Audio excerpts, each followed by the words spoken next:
Hi, today I wanted to talk about one of our new switches. This is a 20-port switch optimized with a lot of PoE goodness, so I'll go through the specifics. There's really only one slide here, then I'll switch straight into a demo of the switch. I've got it hooked up in my setup with a few things connected, and I'll show you some of the different options that it has. So the switch is the QSW-M2116P-2T2S. So QSW is QNAP switch. The M signifies that it's managed. So all of our switches that have an M after the first hyphen are managed switches. And at the very end there, we've got the 2T2S, which is two 10-base-T and two SFP+ ports. So we'll go right into what the features are of the switch. So here on the front of the switch, you've got 16 2.5 gig LAN ports, and they are all 802.3 AT, which is the PoE standard that will supply up to 30 watts. So there is a more basic standard that only does 15 watts. So all of our ports are compatible with that as well, but the maximum possible out of the 16 2.5 gig LAN ports is 30 watts. Ports 17 and 18 are 10 gig SFP+ ports, and these are the only ports on the switch that do not have PoE of any kind on them. You can't do that down the fiber connection. And then you've got at the end two 10 gig PoE++ ports, and these are 10-base-T, so copper connections with Cat6 cables or better. And these with 802.3 BT, it can deliver 90 watts per port. Now the total power budget across the whole switch is 280 watts. So with lots of things connected there, you can combine a total of 280 watts worth of things powered from this central location. So there's also a fan status LED. So if it is producing up to that 280 watts, thermals are going to get quite hot with the switch. So there's a little light on the front just to let you know the status of the fan. You can configure alerts and things in the software if you want to be notified of any problems as well. So that's really enough with the slides. That's shown you all the main features of the front. So now I'll jump into the management interface. So here you can see the one that's connected into my setup, and this is the default dashboard. So here we can see a few things, just some basic information about the switch, the total picture of the power consumption, so how much is in use, how much is available.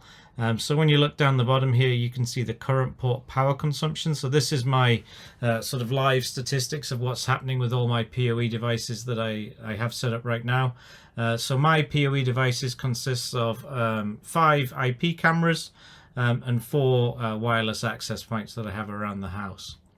At the top here you can see where things are connected. So if it's got the orange logo on the lightning bolt, it's showing you that that's a port that's not only in use, but it's in use for power over Ethernet as well. So I have a few connected that are not PoE used, so such as ports port 1 there, and we've got ports 19 and 20. So none of those have any PoE being delivered, but it's showing me green that they're up and running. If you want to change this dashboard around, you can. So there's some drop downs next to a couple of the features here. So here at the bottom where it says current port power consumption, so I can change that to current port traffic if I wish. You've got to give it a second. Once you click it, it then starts monitoring. So we'll start seeing the graph upticking soon, showing the data. So right now it's just a bit of traffic through the wireless APs and the cameras feeding out the data that they're sending to the NAS that's recording them. So we can see that traffic's going up and down, so you can have that running all the time. And at the top we've got a few more options. So we've got PoE status. You can change it to port status, whether the ports are enabled or disabled. You can change it to the powered device status, so it's letting you know which class of PoE they're being used. So I can see that 8 of my 9 devices are class 3, 1 is class 4. You can go down to VLAN status. If you've got VLANs, you can set those up. I haven't got any VLANs running on here at the moment. And at the bottom, link aggregation status. So I do have link aggregation set up on ports 17 and 18. That's the SFP+ ports, and we can see that there. But I'll delve into more detail on that soon as well. So this is the sort of customizable overview screen, just to give you a whole picture of the switch and how you want to see the information. So I normally like to have it on the power consumption and the PoE status, just to see everything's okay on mine. As we go down, we've got devices. So MAC history, this is options to scan the network and do wake on LAN packets to anything that you may have on the network. So you can scan for the MAC addresses and it'll pull up names of devices that are on the network if they're resolvable. In configuration, you can go into the ports themselves. So here the first screen is port status. So this is giving you every bit of information you could possibly need about the switch ports that's on the front. So whether the link status is up or down, sort of the state of the port, is it enabled or disabled, what speed has been negotiated by the different items, and whether or not you have flow control enabled or disabled. In port statistics, you can go through for a bit more information. So it gives you, packet information. You can choose bytes, errors, drops, anything like that, both for the 2.5 gig ports as well as the 10 gig ports. And you can change this graph around as well. So if you want to see it in a different thing, the specific numbers rather than on charts, you can see that. I usually keep it on the graph. It's a bit easier to read. And the final one here is port configuration. So this is where you would enable or disable the ports. You can do all ports. Warning, if you do all ports, you will lose access to this interface if you're currently connected through one of the ports, or you can turn them on or off individually. And this is where you'd enable things like flow control and what speed things are being negotiated at. Also, you've got options on the right-hand side for jumbo frames. So we support jumbo frames all the way up to just over 9,000 there.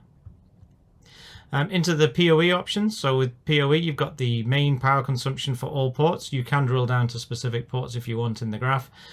You've also got options for the power configuration. So you can choose whether a port is plain PoE, PoE++, or if we scroll all the way down to the final two ports, these will do PoE, UPoE, PoE, or disable. So you can turn PoE off completely if you wish. And here it also gives you information about what the power consumption is. You can also prioritize specific ports. So if you are up at the upper limits of the 280 watts power budget, you can choose which ones have a higher priority than others, so that if the switch needs to deliver 90 watts of power to a specific device, if you set its priority to high but others on low, it will get it and it will turn off the other port to allow the thing that needs the 90 watts to get it. So you can choose what ports have what priority. So you can do critical, high or low to choose between that option. Not something I have to worry about. I'm only using about 35-40 watts, so plenty of room to grow here. And you've also got a PoE schedule. So a PoE schedule is really good, especially if you say a business and maybe you want to turn the Wi-Fi off outside of business hours, let's say. So if, say, 6 o'clock in the evening rolls around, generally nobody in the office, say from 6 o'clock in the evening, you can have all the wireless access points turn off so that they're not transmitting a signal during the sort of out of hours period when nobody's there. So it's really good for setting up different schedules, and you can choose a schedule for each port, so you can have whichever ports are all bound to it, and there's a calendar to activate the schedule, so you can have it on, off at different times of the day if you need to. So it's a really useful feature if you need to schedule your PoE items turning on and off. VLANs, fairly self-explanatory. You can add a VLAN to a specific port, type in the VLAN number, choose which ports are a member of it, and then you can set up VLANs. They've got untagged and tagged options there. Link aggregation, I've got one trunking group set up here on ports 17 and 18 that goes to one of my NAS. So you've got different options here to change it between static or LACP. LACP would be the option you would pick if you're using 802.3 AD, for example. The way I've got mine set up is just round robin, so I've just chosen the static option. But you can create multiple link aggregation groups here if you wish. Traffic, so here you can set different rate limits on different people. So there's the MAC address table of who's currently connected, who's been discovered by the switch, and rate limits. So you can configure a specific speed limit per port as well if you want to. Security, so you can set up different ACLs, so you can come in here and add it, and you can set up different restrictions that you may want to do between different items, so you can restrict those if you want to. IGMP snooping, you can enable this as well if you want to sort of put into checks anything to do with multicast, anything like that. So I've got it disabled on mine, but once it's enabled, you can even get statistics for it. QoS, or quality of service, so you can enable this. So it basically is traffic shaping, so you can prioritize different devices and packets, so you can choose whether it's port based or VLAN based, so you can enable those. Port mirroring, so this is just monitoring network traffic and forwards a copy of one packet from one port to another. So if anything's arriving at one port, it will also be sent to another. This is really good if you need to do any network monitoring, things like that.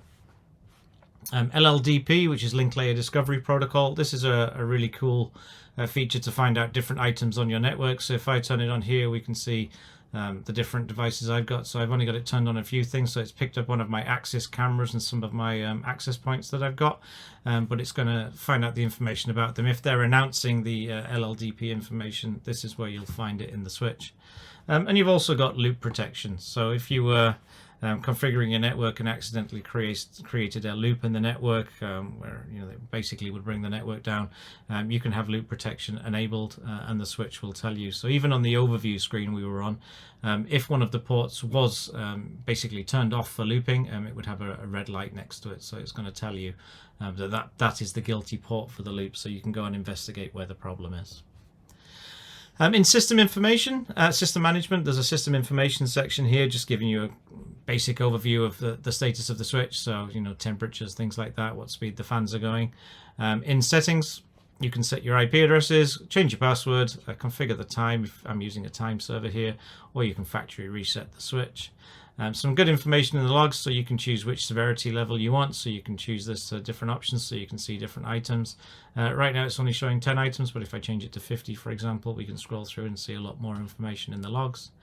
And also firmware updates. So you can do a check for update, where it'll go off and check our website for an update automatically. Or you can go into the firmware update screen and update it manually as well if you need to. So this is the QSS software that we've got that's running on all of our managed switches. You can do a lot of different things in here, a lot of different options. You've even got options up here to restart the switch remotely if you're not able to get to the site.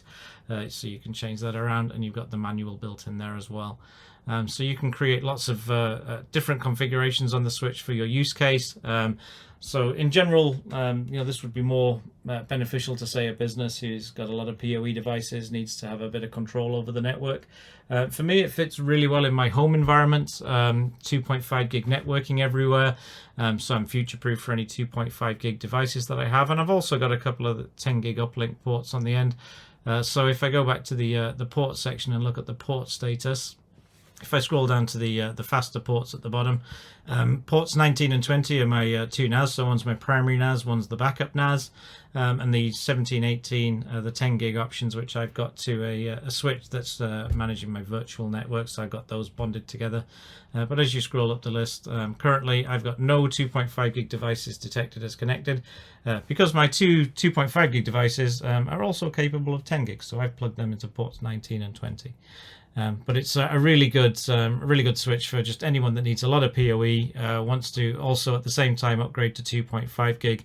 There's a lot of access points coming out now, wireless access points, where the wireless transmission rate is getting faster than 1 gig networking. So if you were to have the access point connected into a 1 gig switch, your potential speed loss that you're getting there is going to be quite high. So if you have a wireless access point, I think Aruba Networks does one that's got 2.5 gig outputs for the Ethernet. It will also usually need PoE for an access point, so we're able to kill two birds with one stone here. Make sure that we're not doing any limitation on the wireless performance of the device, and it can also have power at the same time. If anybody has any questions on this switch, please do let me know. So this was the QSW-M2116P-2T2S, which is our 20-port PoE managed switch, where 4 of the ports are also 10 gigs. So you've got 2 for 10 base T copper, and you've got 2 for SFP+ for the fiber connection. And again, the final PoE budget there is 280 watts total, so you can split that among the ports as you need. If anyone has any questions, please do ask them down below, and we'll try to get back to you as soon as possible. Okay, thanks a lot. Bye.